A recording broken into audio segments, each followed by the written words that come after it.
Hi, I'm Dr. Ryan Goodkin. I'm a licensed pharmacist, and today I'm here to talk to you about the pillars of health.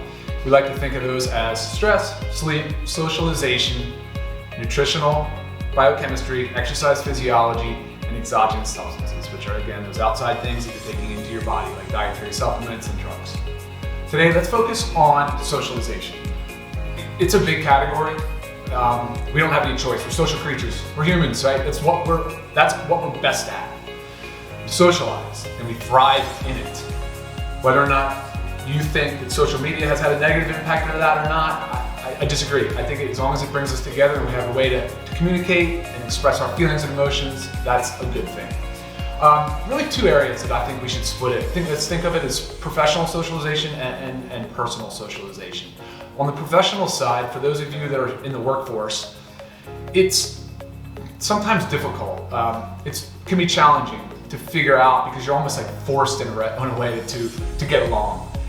No employer, and I hope your employer doesn't expect you all to just be best friends. That's just not realistic. But there are ways, if you keep an open mind and you can understand perspective and start thinking about how other people look and act and feel. And there's definitely good ways and good channels for you to expand upon and network in your professional world. So I encourage everybody to just look for those opportunities. They can be so small. They can be that person just sitting quietly on their own in the lunchroom. It can be a friend of yours that you guys have just never taken the next step and just kind of met outside of work just to hang out. You can invite somebody to join you along with some of your hobbies, and I think that's cool. It's worked for me really well in my career. It actually allowed me to network and to grow, and actually how I was able to leave chain pharmacy and go into independent pharmacy ownership just by those networks, just penetrating them slowly and just strategically at times. So again, super important. The other side is the personal socialization. Now, for those of you that are not in the workforce, this can really be your only area to work on.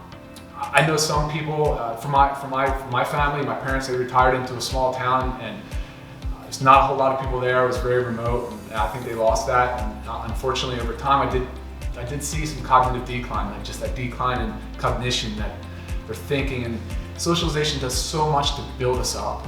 It does a lot. It keeps us in check. It holds us accountable. It just makes us, I think it builds us stronger. So on the personal side, get out, right? If you're living at home by yourself, get out to your neighbor. Walk. If you don't have a pet, consider a pet. I mean, pets are a great way to socialize, right? If you have a beach near you, walk the beach. Look for people that have similar interests. There's a lot of fun things you can do on that side of things. But as always, I'd always like to encourage when you're out socializing, try to do it in a fun and productive way. You know, try to include exercise, right? Try to include some of our other pillars that we reference. Talk about food with people. Ask them what they eat, how do they feel. Find out other creative ideas. There's, of course, friends. Right? Friends is a category that we should always try to look for and try to develop, and it takes effort, right? Sometimes it's not always easy. Friends is an important part of our socialization. Family is another, of course. I mean, it's default. You can just rely on family in those times. And some people are estranged, and there's some strain in between them. So, it's this one time on Earth, and we only have really that one life, and I encourage you to try to find and reconcile those differences. I think it's really important. And then, of course, with your partner, intimacy is a huge topic that people neglect to talk about. If you want to comment to me below and ask questions, and I can help you through with some of those difficult questions. And for a lot of people, it's a very private topic, but being in the healthcare space, I want to make sure that people know that the healthcare providers are there to help.